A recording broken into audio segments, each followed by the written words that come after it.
Hey, it's Christy of So to Speak, and welcome back to the So to Speak Closet series. So I'm super excited today for two reasons. One is because I'm going apple picking for the first time this season with my kids, and I don't know where you are, but I'm located in upstate New York, and it's like a perfect crisp fall day.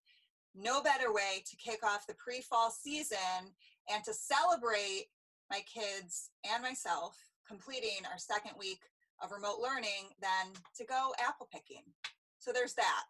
And second, I'm super excited to introduce you to our next guest in the closet, who is celebrating also. She's celebrating for all of us to take off our masks. And no, not the masks that has its own hot topic issue with it. So don't get your masks in a bunch. We're talking about the masks under the masks. You know what I'm talking about. I know what I'm talking about. We all have a mask. We project a specific mask in different situations to the world. And our next guest is here to help us just embrace who we are and just show up who we are and celebrate who we are as we are, warts and all. And it is none other than Miss Anglea Lussier, who is the founder of Speaker Sisterhood, which is a speaking club for women. And she is also a two-time TEDx speaker. She is an award-winning speaker. She is a 6-time book author. It goes on and on. I know this woman. And she is the host of Claim the Stage, which is a podcast that offers insight and guests and resources to women to help them to speak up and to speak more true to who they are, so that we get some really fantastic people in the world who are speaking from their truth, because there's nothing better than that. And more than anything, Anglea is once again reminding us that it is always an inside job. So please sit back, relax, and enjoy our conversation. So much. And I'm so excited because this is the first time that we've ever had a guest in the closet who's also in a closet. What can I say? I love hanging out in here. There's glitter on the ceiling. Oh, There's a that's bike amazing. pump. There's a Yeah. Do you want to see the ceiling? Yes, please. Oh, wow. You're not joking around. Yeah, I don't know who. Sure, I don't know who put that there, but it's been like that since I bought the house 7 years ago. So that's it's just beautiful. the style, I guess. So let's talk about, can we talk for a second about how kick-ass working in a closet is? Don't you love Yes. it? I love it. Well, I only record podcasts and stuff like that in here because the acoustics is just way better than any other room in my house. But I do my other work in an office because I'm standing up right now because I'm right next to my vacuum. Oh.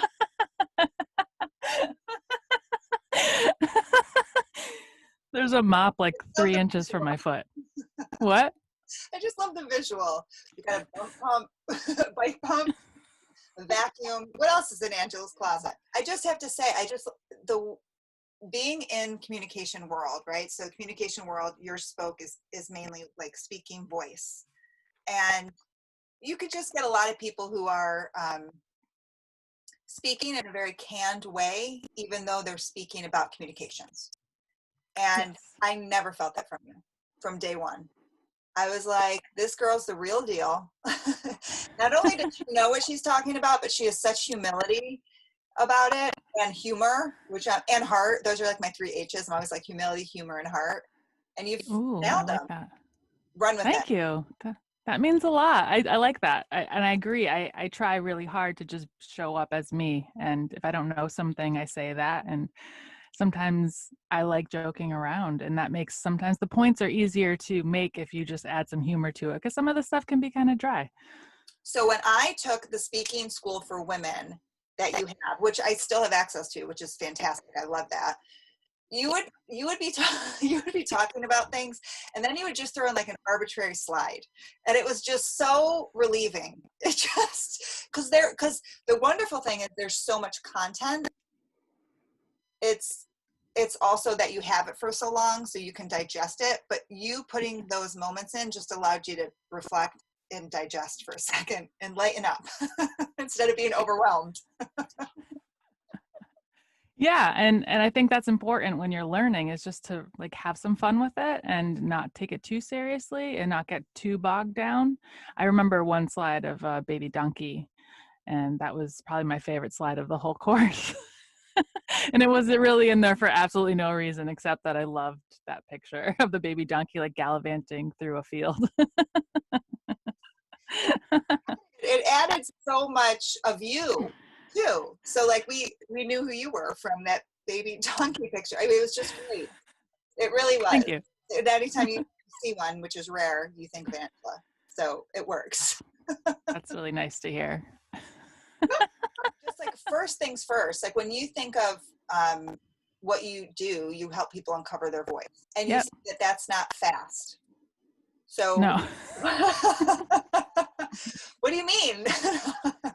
Well, this is such a huge topic. I feel like we could probably talk about this for hours. So I'm going to try to be succinct, but we are inundated every day with messages online. You scroll through Instagram and you see all of these inspirational memes, and you read copy from coaches and celebrities and people who are telling you kind of how you should be, like be resilient, be motivated, be authentic, be the best you can be. Like there's so many things that are constantly in our awareness about who we should be.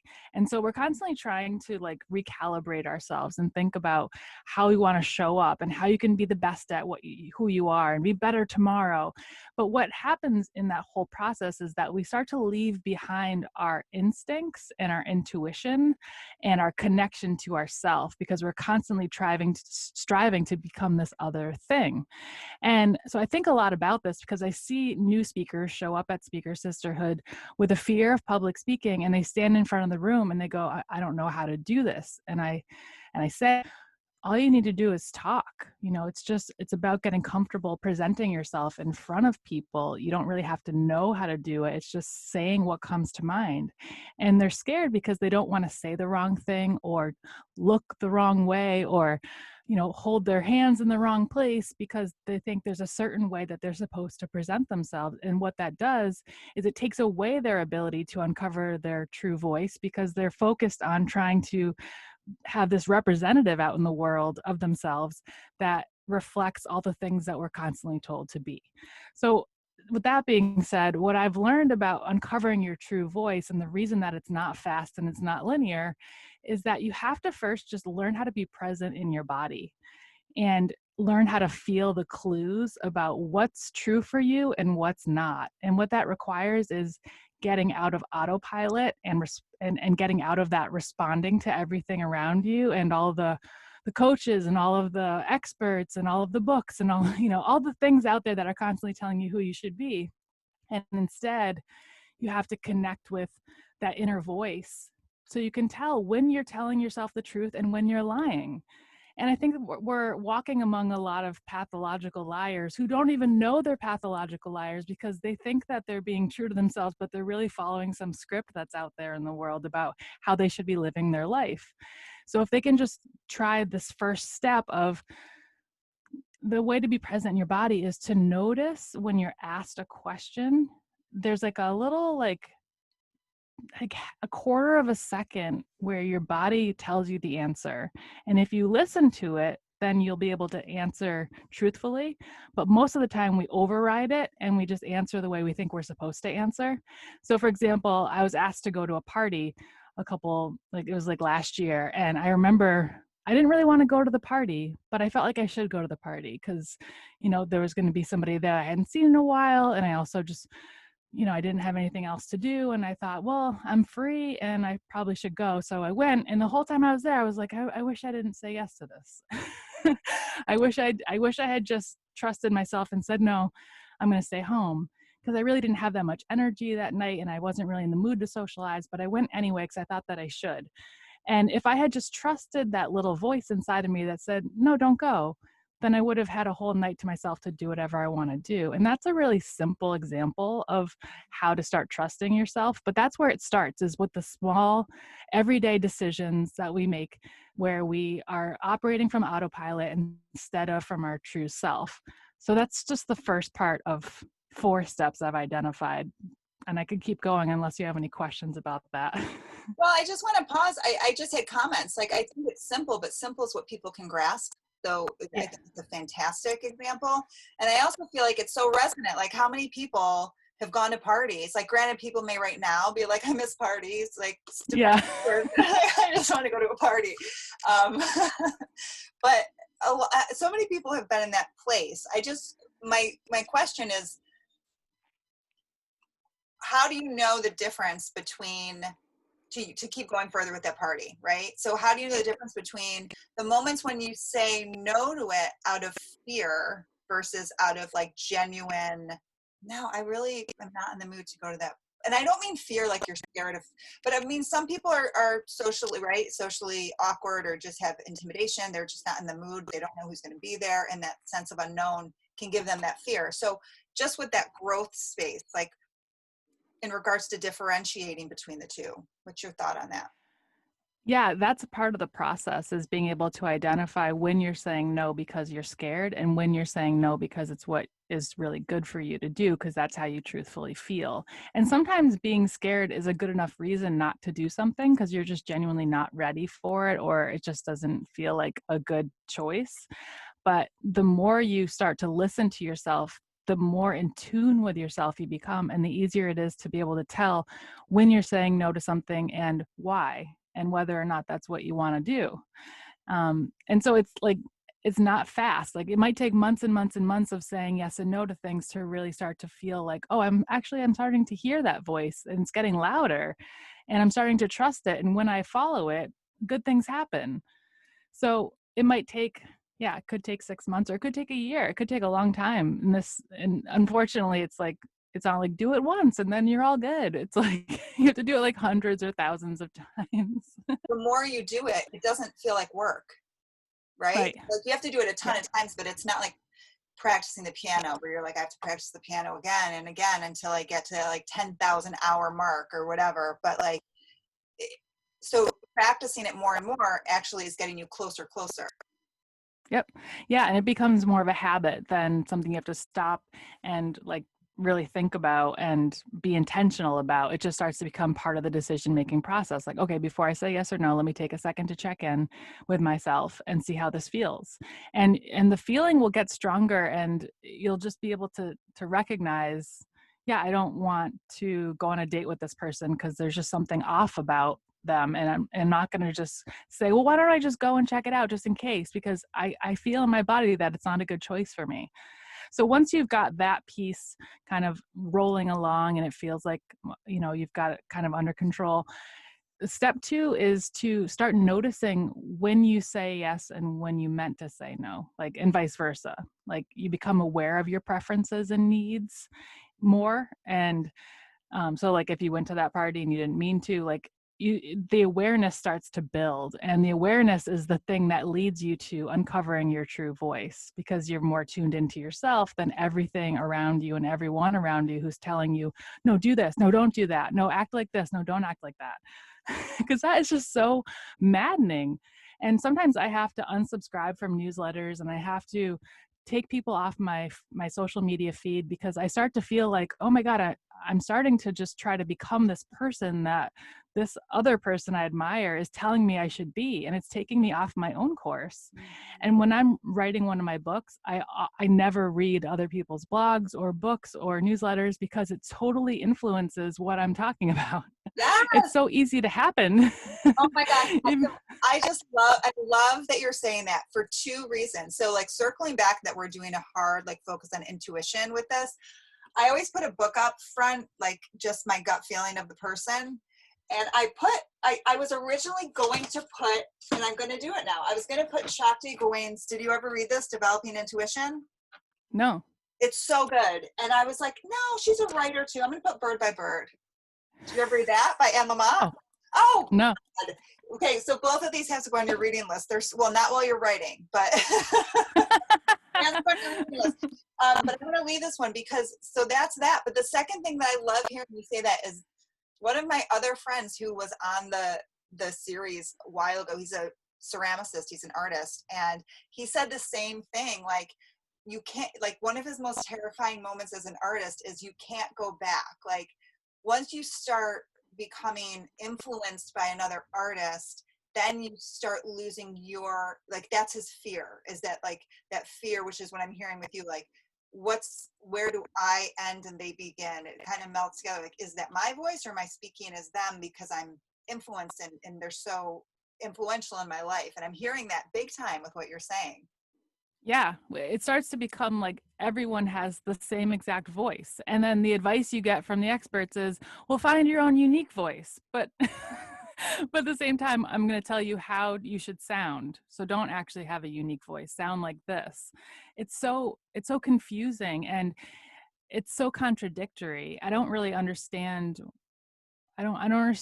how people can say those kinds of things and stand behind it with integrity, because it doesn't actually add up to me. It's like, the thing I love about Speaker Sisterhood is I invite women to show up and tell their story and to think about what they want to say and how they want to say it. And I don't influence them at all. I'm not there to tell them how to do it or what to say or what's right or what's wrong. I create the space and I give them an opportunity to come and practice and try this stuff out. And when I was doing coaching, I always had this part of me that was like, do I really want to tell people what they should be doing? And like, I know that it's helpful to give people advice and to give them instruction, and I do that still, but there are some places where I feel like we have to give people their artistic license back to determine how they want to present themselves and how they want to talk about themselves and show up in the world with their own style. And it can be terrifying to do, because sometimes it feels contradictory to what success looks like. So I think this process of finding your true voice is not only long and kind of not linear, it's also so scary, because you have to start speaking up and saying things other people might not want to hear. And if you're a people pleaser, which I have been for a long time, I'm working on this every day. I have to recognize when I'm saying yes to someone, is it because I'm afraid of hurting their feelings? Is it because I don't want to let them down? Or is it because it's what I truly want? And that is taking a while too, because there's so much programming in there to just be codependent and try and give other people what they want.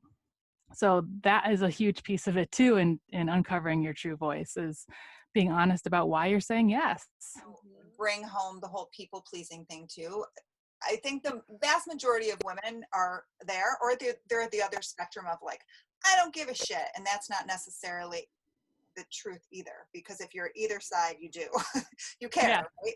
So I just love the idea of just going back to they're all scaffolding. So I love the idea of first checking in with yourself, taking the pause, slowing down to be able to sense when your body's giving you the answer, and getting into that slow space. So the two that you just said, what I'm hearing is, it reminds me of, have you ever heard of Viktor Frankl's, so Man's Search for Meaning, Holocaust survivor, right? So Yep. I'm just saying that more for other people. I'm thinking you probably would know that. He has this beautiful way of talking about, like, the stimulus, like something happens and then the space in between is our freedom. And Yeah. I'm hearing that so much with what you're saying.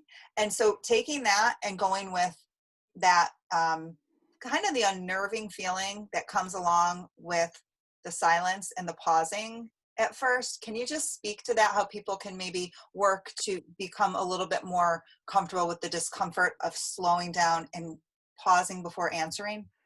Yeah, we seem to have this terror around allowing silence to take place, especially when something is asked of us. We feel like we need to have an answer right away. And in order to get comfortable with not immediately reacting and instead having a thoughtful response, what we can do is, instead of coming up with an answer, our quick response can be, can you give me 24 hours and I'll get back to you? Or I'll get back to you in a couple hours. Whatever, create a canned response that will give you the space to actually think about what you're being asked before you immediately just jump in and agree to it or say no to it. And in that time period, you get a chance to let the request sit down in your body, and you get to feel what it is that you're being asked of, and what would that require of you? And is it something that's aligned with your goals? And does it align with your core values, which is another thing we should talk about? And once you're able to let it sit in your system for a couple hours, you'll have a much better response. So if you're uncomfortable with asking for that time, I would say that's the first thing to work on, is to just try to build a canned response that will give the person who's asking something of you a quick answer, but not exactly the answer.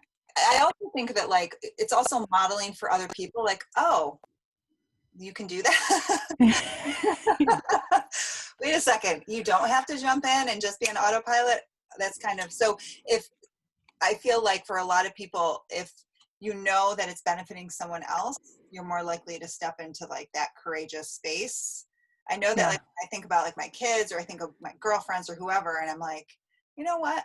As much as I can consciously remember to do that, I'm a little nervous. I'm going to do it for them. I have like this newfound super grounded confidence about something that I would have been scared of before, because I'm like, oh, this is modeling for them. That's kind of cool. And they can take it or leave it. They don't need it, but it just shifts the perspective a little bit. Yeah. And I notice that when I email someone and I ask them for something and they get back to me and say, let me think about it and I'll get back to you in, 48 hours, I immediately have so much more respect for that person, because I can tell that they are thoughtful about where they put their time. And if they say yes, then they're going to fully commit to it.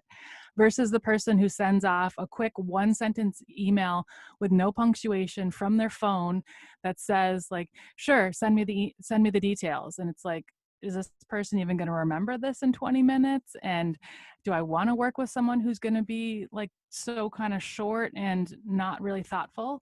So in a way, it's actually a great way to test whether or not people that you might want to work with or be friends with, how seriously they take what you're asking them for. Totally. Or date. Like this works across the board. All Oh, absolutely. relationships. Yeah. Okay. Awesome. Number 3. All right. Practicing builds the connection to yourself. And before you know it, you are now fully embodying who you are instead of constantly grasping at who you think you should be. And that's when your true voice not only is there to help you make decisions, but you actually start to use it to voice your needs and voice your desires and talk about things that might make other people uncomfortable, like disagreeing with somebody, or actually like stating a view that is in conflict with the person you're talking to. I know there was a time in my life when people would share their political views with me and I would just go, oh, okay, yeah, that's cool. And in my mind, I would know that I disagreed with them, but I didn't want to say it because I didn't want to upset them. And I didn't want them to think that I wasn't their friend anymore because I didn't agree with them. And so it took me a long time to finally be able to say, I don't see it that way. Here's how I see it. And then be able to share that and not in the inside be freaking out that they're never going to talk to me again. Which I think we've all been there, especially now. I mean, this is not steering political, but it's just we're in an intense political climate in addition to a million other economic, financial, educational. And I just feel like I have to be reminded of this consistently, and it's usually family that reminds me of this more than anything. But just the idea of listening to understand, not to necessarily agree. So that seems to be like a consistent thought that I try to hold on to, because you can so easily go into autopilot and get triggered, and then you're not listening to the other person, or you're thinking about a rebuttal, or like, how dare they, trying to prove them wrong, instead of just being like, you know what, wow, I can like chill out because I don't have to agree with them or disagree. I just have to listen to them. Yeah, exactly. Yeah. Yeah, it is. And one thing I've started doing recently, as I've been, still working on this whole process of my true voice, because I do feel it is a lifelong commitment to continue to tune into yourself, because it is so easy to get distracted, is I'll write in my journal at the end of the day the decisions I made that were based on my intuition and the outcomes. And I do that because it helps remind me of progress, and it helps remind me that I am sticking to my goals and what I want to be doing in the world, instead of being unconscious, which is actually really easy to do. And you can go to bed at the end of the night and never reflect on your decisions, and wake up any day of the week and say, why haven't I accomplished my goals? And why am I not where I want to be? And like, the answer is because you're not paying attention. And so I'm constantly trying to just be better at paying attention, because where that's where the progress comes from. It does. The self-awareness is so huge, and it's just the first step, but it's huge, right? Yeah. Like, Yeah. you can't just be self-aware and be like, oh, whatever, I'm a dick. Okay. I don't think anyone who is that personality will actually admit that. But like some people do. They're like, whatever. And then it gives you a hall pass to just carry on that way. And it's like, no, actually something needs Right. to be done. It doesn't make it okay just because you admitted that it's Yeah, it true. doesn't make it okay just because you're agreeing. But no, that's a whole other conversation we'll have. We'll have you back about that. Hall passes Okay. self-awareness with Anglea Lussier. But I did want to say, I love the idea of the journal. I love that one thing to add on is you become more familiar with the feeling. So you have the moments of like, I listened to my intuition here, here, and here. What was the feeling? How did I know? Where did I know it was my intuition? Which I love. Yeah. Yeah. So, Yep. Exactly. and can you talk about that a little bit in regards to, are there certain places that intuition shows up in people? That's a great question. And I've talked about this with several friends because I've wondered the same thing. Like, is it in the same spot for them as it is for me? For me, I feel in my heart. And like you said at the beginning of the call, I come from my heart. And that is absolutely true. Because I feel in my chest when I'm in the flow and when I'm acting from a place of truth, and I can feel the tension. I can feel this kind of like internal, it's almost like an internal disagreement in my muscles, like in my chest, that I have to fight through if I'm going to go with the answer that my body isn't telling me. So for me, it's in my chest. I know I have friends who it's in their forehead. It's like the front of their head, maybe the third eye area. And then I have friends who feel in their back, like they get a backache in their, their lower back. And I have a friend who has like in their neck and their shoulders. So it's your own exploration. It's kind of a cool little adventure you get to go on to try and find the feelings in your body. And they might not always be in the same place. Sometimes I feel in my stomach, like I'll get a stomach ache, like it feels like there's a knot in my stomach. And that is another indicator that that's not the right choice. I love So that. it varies. I never even, I always would think heart and gut. So I didn't even think of head. So going back to like your original example of the party, and you're like, oh, well, maybe that's simple. I love the simple because I feel like the stakes are so low. So if you Yeah. want to test out your intuition, like just go left instead of right at the stop sign with your intuition, and then you just don't have to worry. Go down a different aisle at the grocery store, and you might run into someone, or you might not run into someone you didn't want to run into if you went down. You know what I mean? Like just little things that won't be as extreme, so you get more familiar with it, so that then when the bigger things happen, inevitably, it won't be jarring. You'll feel Yeah. more at ease with it. Yeah, with the smaller decisions, you don't have to worry so much about the consequences. And that takes away a lot of the fear of, well, what if I do the thing that I'm feeling? So yeah, you're right. And then as you can kind of graduate as you go to the bigger stuff. And then you can go to the party. You can have the party and just say, Yeah. Yeah. will tell you to have the party, and then they can decide with their intuition whether they go. Right. Right. So I talked earlier about it being scary when you do start voicing your opinions and your needs and desires. Another thing that's really scary about this is that you start to notice that your relationships change and the people that you want to spend time with changes, because you start to realize, oh, I've been friends with this person for 10 years. And the reason is because I never speak up about what I want. We always do what the other person wants. The other person never actually asks me how I'm doing. I don't really agree with anything that this person is doing with their life, but I've been too afraid to say it. So now I don't even really know why we're friends. So as you start to become more aware of yourself, your relationships start to present themselves differently. And then it creates another kind of stepping stone in the process of who do you want to surround yourself with now that you're more aware of yourself. And that's a scary process because you might have to end some friendships. It's unnerving because it's people that you may love and you may have to have conversations with. People that you don't care for as much, it's not as difficult, obviously. But if it's family members or people that you love or your partner, like it's incredible. It puts a whole other thick, heavy blanket layer of fear of having to step out of your comfort zone. So, but I love that it's all scaffolding. So it's the intuition, and it's being able to feel, comfortable within that. And then the fourth, maybe not the final, but your fourth step for uncovering your voice. Well, yeah, that was really it, was being able to say things out loud, you know? Maybe we just Because naturally, that's, did we organically flow into it? I think we did. I didn't really say the number out loud. I just jumped into it, but yeah, we Cool. did. I'm just saying for the people who are very linear in learning, I could, which I'm projecting right now, I could be like, wait, what was number 4? I missed it. Go back. I can send you the list if you want. Oh, that's You can write it beautiful. down. Yeah, that's Yeah. awesome. When you talk about it not being linear, can you just go a little, like, just speak a little bit more to what you mean when you say that uncovering your voice is not linear?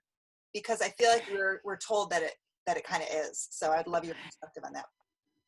Yeah, like the way that I'm presenting it, it sounds like, well, first you get present in your body, and then you start noticing when you want to say yes or no. And then once you're aware, you start to say things out loud, and then you start to build a stronger connection. And, you might actually find that you're doing it step 1, step 4, step 2, step 3, because the things that show up for you might be different than other people. So in your first week of starting to like identify that there can be a gap between stimulus and response, you might start to really quickly recognize, like, hey, you know what, there's a couple people in my life that are asking me to do things that I never want to do, so maybe I should deal with that right now.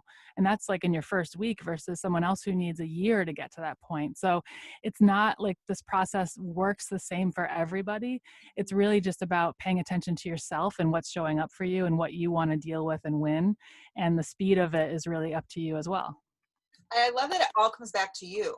Like everything you say Yeah. comes back to you. Like it's just this constant going outside of us, going outside of us, going outside of us, that we turn into such autopilot that I love. Are you familiar with Rick Hanson's work? No. He wrote, so he does a lot of neuroscience, and I want to say he wrote the Buddha's Brain, but he does stuff beyond, it's not just Buddhism. And he wrote a book called Resilience. And one of the first pillars of it was compassion. And so I just hear so much self-compassion with what you're saying for people to just have self-compassion while you're going through this, because we're not taught this in school. We're not taught Yeah. how to do anything that you're saying in school. And one of the quotes that he put in it, but it wasn't really, it was more like just something that you can say to yourself when you're in any space of discomfort is, I've got my back. I'm on my own side. I think it was, I'm on my own side. And I love that because that's what I'm hearing so much from everything you're saying. Yeah, I'm glad you're picking that up, because I never used that word, but that's exactly what you're doing throughout the whole process, is trying to recognize that you are where you are in your life because of so many outside factors, and deciding to make a change today is exactly where you need to be. And instead of saying, I can't believe I'm 40 years old and I'm just going to start to figure out who I am, or I'm 30 years old and I have no clue who I really am on the inside, I've been living by someone else's rules. When you start adopting that kind of self-talk and self-judgment, it actually throws the whole process off course, because you're no longer in your body, you're just in a sense of judgment and like your wounded self.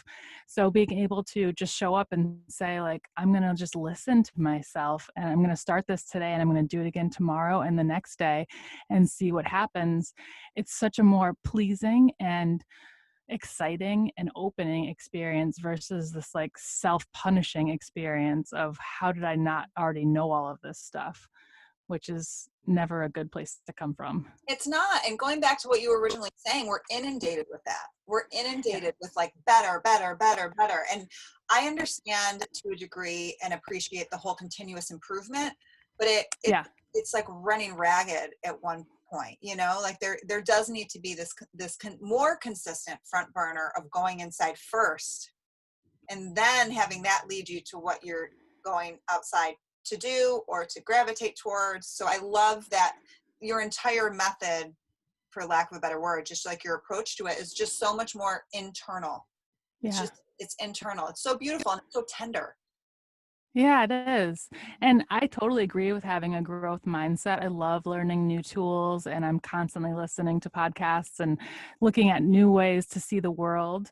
but I also try to be conscious of when someone is crossing my boundary of telling me how I need to act and think, because that's totally different from giving me a skill set about like how I should be posting on Instagram, or like, how to write an email or something. It's like, that's a very different thing than someone actually saying like, here's how you should be showing up in the world. So being able to have some sort of filter that you take all of this information in through is very helpful. And be able to have tools like you're providing in regards to use these when it's not linear. So mix and match and use them whichever one resonates. Just because it's 1 through 4 doesn't mean that you necessarily have to do it in that order, is what I'm gathering from you. Yes, exactly.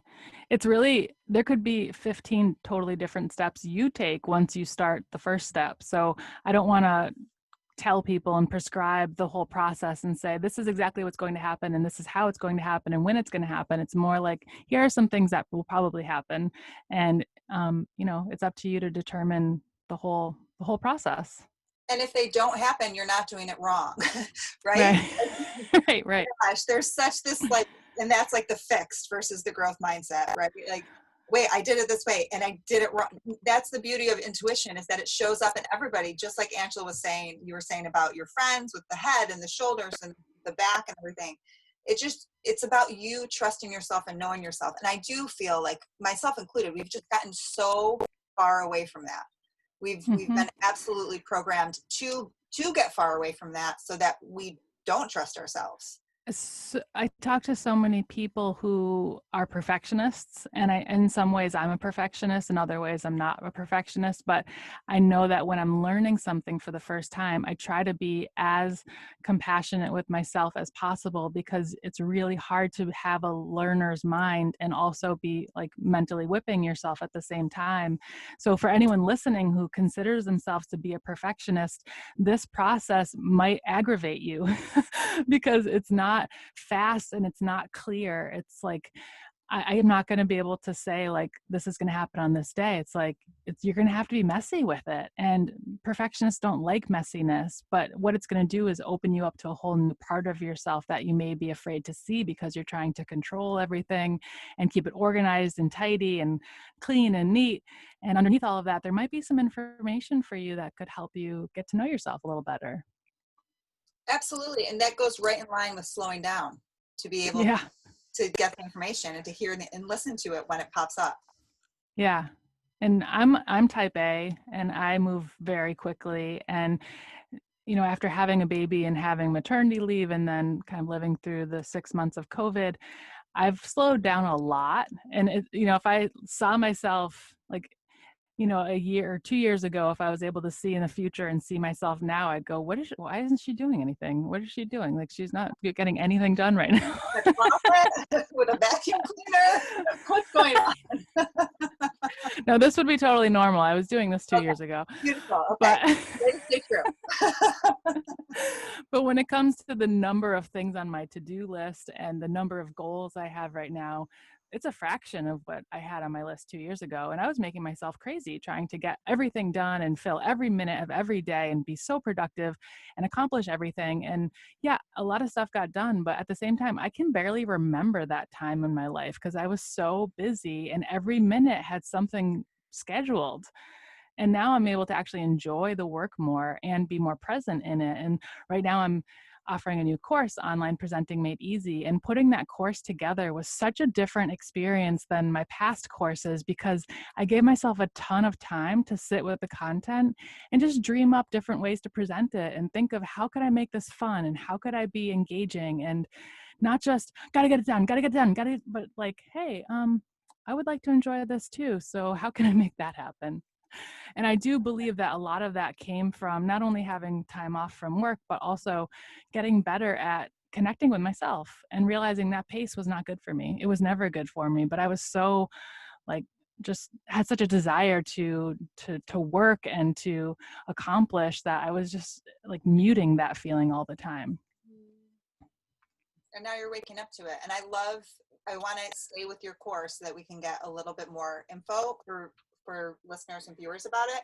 But I do want to just throw in too that, and I had known this from when I first was introduced to you about how, and I think it was 2009, so a while back, but you left a job after a boss told you that your creativity was an issue.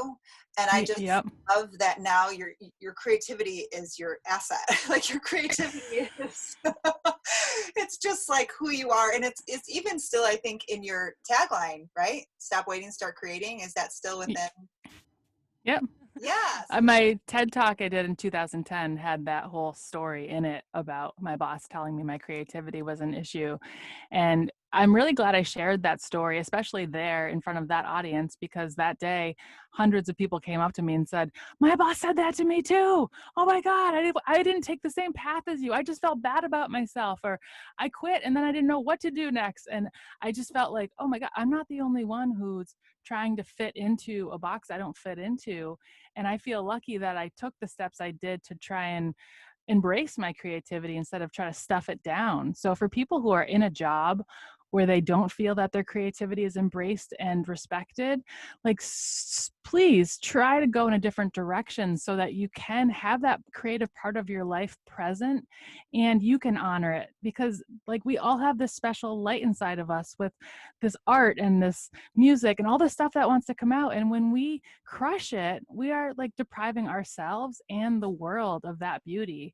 And I feel so lucky that when my boss said your creativity is an issue, I somehow believed that he was wrong. And when I think about that story now, I'm like, he was so wrong. My creativity was an issue there because you weren't allowed to have creativity in that business. It wasn't about me, it was about that company. Yeah, or him or her. I think it's a him. So I mean, Yeah. maybe it was triggering for him, because who knows? But we could totally psychoanalyze your boss another time, or your former boss. But I do love the idea of you saying too, like crushing it and keeping it inside. It also creates so much more drama, unnecessary drama outside when we're made to create. So if we're not creating productively, we're going to create destructively, right? Yeah. Yeah. So it's Totally. just like there'd be less gossip and drama if people were able to, and beyond, if people were able to just embrace creativity. Yeah, I remember reading a quote a couple of years ago, and I'm terrible at remembering who said things like this. The quote itself just kind of sticks out in my mind, so I apologize to whoever said this. But the quote was, "If you're not building something, you're destroying something." And I thought a lot about that because I'm like, wait, am I actually destroying? Like, what am I destroying? I feel like that seems really intense.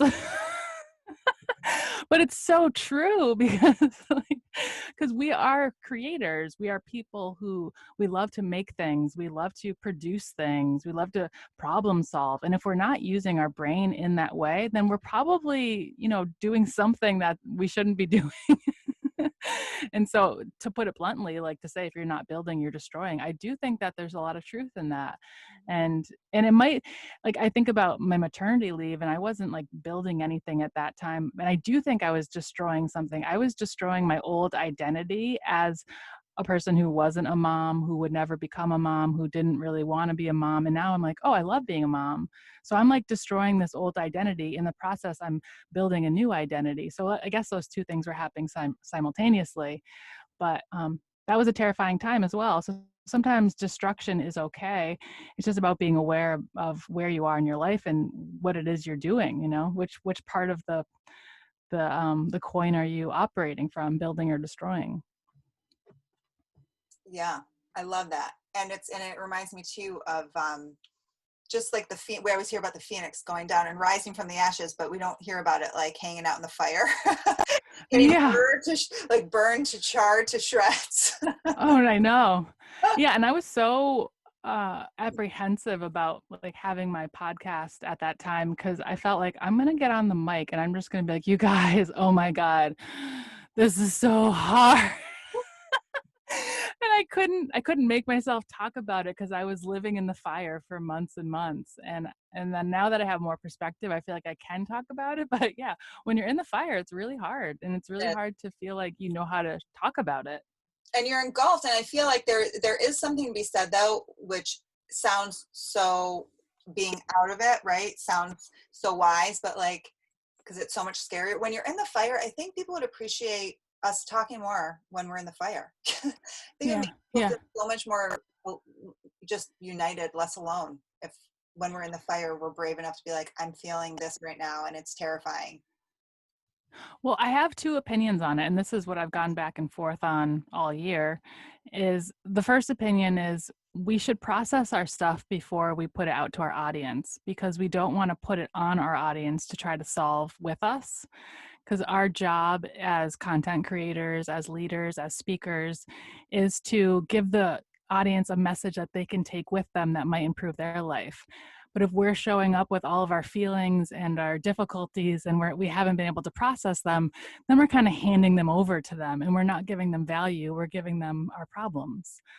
So I've been hesitant to share a lot of those things while I'm in it because I don't want to do that to them. Yeah. At the same time, I do think there's value in honesty and saying I'm really struggling right now and showing people that life isn't always perfect and I'm not always able to come up with an answer and move through things and be strong and be resilient, because sometimes things just suck and they're hard to do. Mm-hmm. So I think it all depends on the situation, but being able to think about it and be thoughtful, like I talked about earlier, is so important because we want to make sure that we're coming from the right place and not just looking to vent Yeah, because we have a platform. 100%.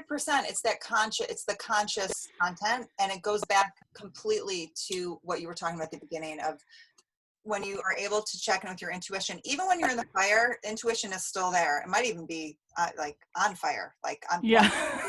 go this way, do not go this way. But Yeah. I feel like that's the time to be able to check in and say, I want to share this. Why do I want to share this? Because I'm wanting to be rescued, or because I actually feel like this could help someone? You might be wrong, but if you're able to have done the practices that you shared of like checking in and getting used to it when the stakes are low, then when those higher stakes inevitably come, you'll just have easier access.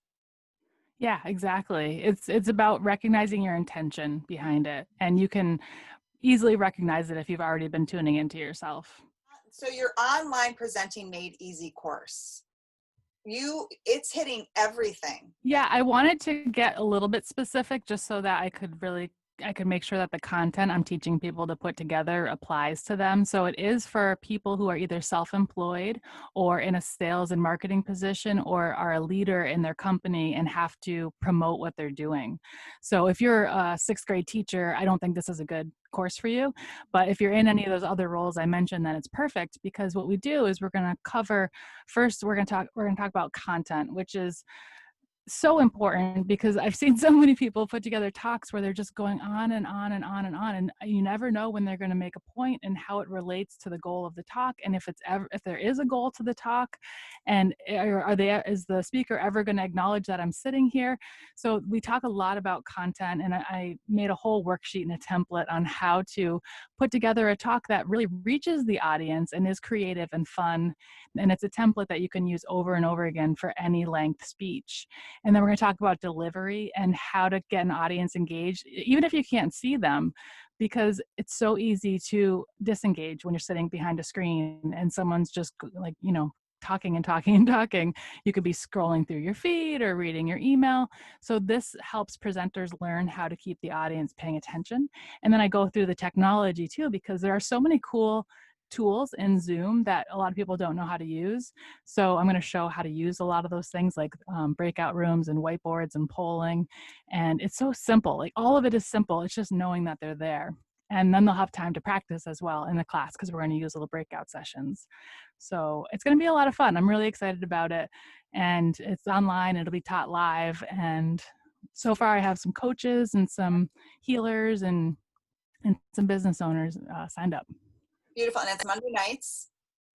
Yep, Monday nights at 7 p.m. Eastern, and the classes are all recorded. So if you can't make them live, you can watch the video the next day, and you can watch it anytime because you'll have it forever.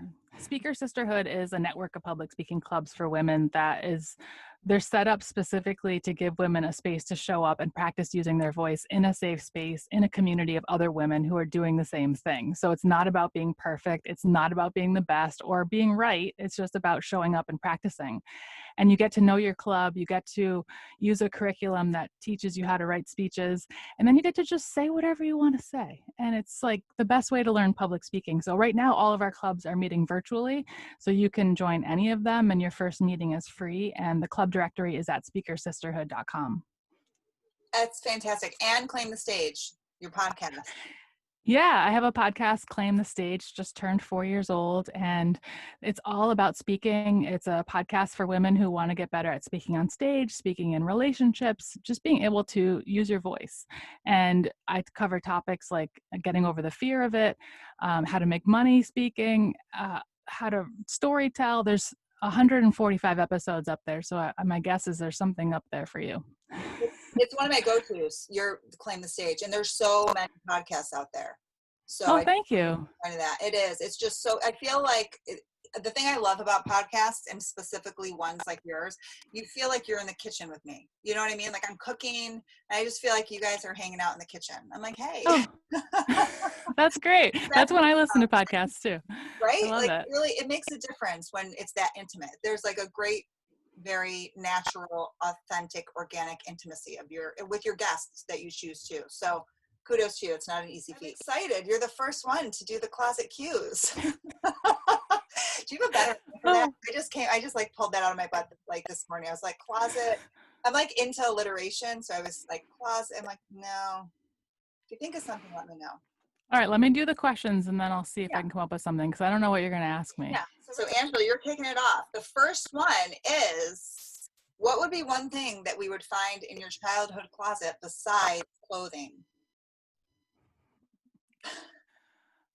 Well, when my mom would ask me to clean my room, I would say, okay. And then I would go in my room and I would fill my closet with everything that was on the floor.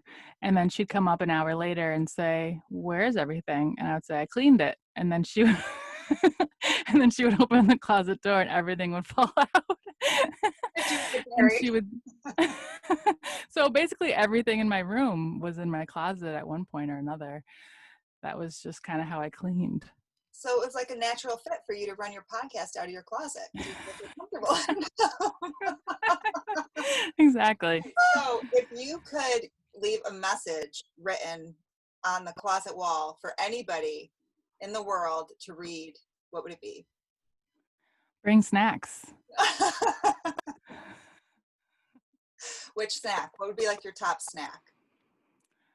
Probably pizza on English muffins. Oh, I've been eating that a lot lately. that's really, is that I like think those. Max's favorite? No, he doesn't eat that yet. It's mostly just my snack. It's so sweet. It reminds me of bagel bites, which mine Yeah, love. pretty much. What's great about them is that you can eat 4 of them in one meal, and that means you have 4 separate pizzas, so you can put all kinds of toppings, and they can all be different. And they're small enough that like you don't feel so full that you would if you were having like a regular pizza. Right. Sometimes you want a garlic butter on top, and then other times you want a red sauce, so you can do both in one sitting. It's really nice. I love it. So you have a magical closet door in your closet that can go anywhere. Where would it go? The Redwood Forest in Ooh, San Francisco. beautiful. Yeah, have you been there? Near woods? No. Well, that's like next to it. Okay. But I the haven't Redwood been there then. Forest. Okay. I mean, there are redwoods in Muir Woods, but it's like, I think a little bit more north. But I went on a cross country trip and we drove through there and I felt like I was in heaven. It was like the most magical place. There was something about the lighting and the energy and the smell and the giganticness of the trees that just made me feel like I was in a fairyland. It was so calming and peaceful and pretty. And I think about it all the time and I can't wait to go back. So that's where my door would go. I love, and it was such a quick answer and such a beautiful way too to pay homage to all of the love that we're sending to Northern California right now, with all the fires and everything going on. I have family there too, so I was quickly brought back to all my family members who are there. So thank you for that. Oh, you're welcome. Yeah, this was awesome. Thank you so much. You gave so much great insight, and I'm just looking forward to having you back because I had some other questions, but I was like, I don't want to venture too far off. So this is just amazing. And if there's one thing that you wanted to leave the viewers, the listeners with regarding how to uncover your voice, what would be it? Well, my motto in life, and this applies here, is stop waiting, start creating. So if you are feeling like you're disconnected from your voice, you're wanting more truth in your life, stop waiting for it to show up and start creating it.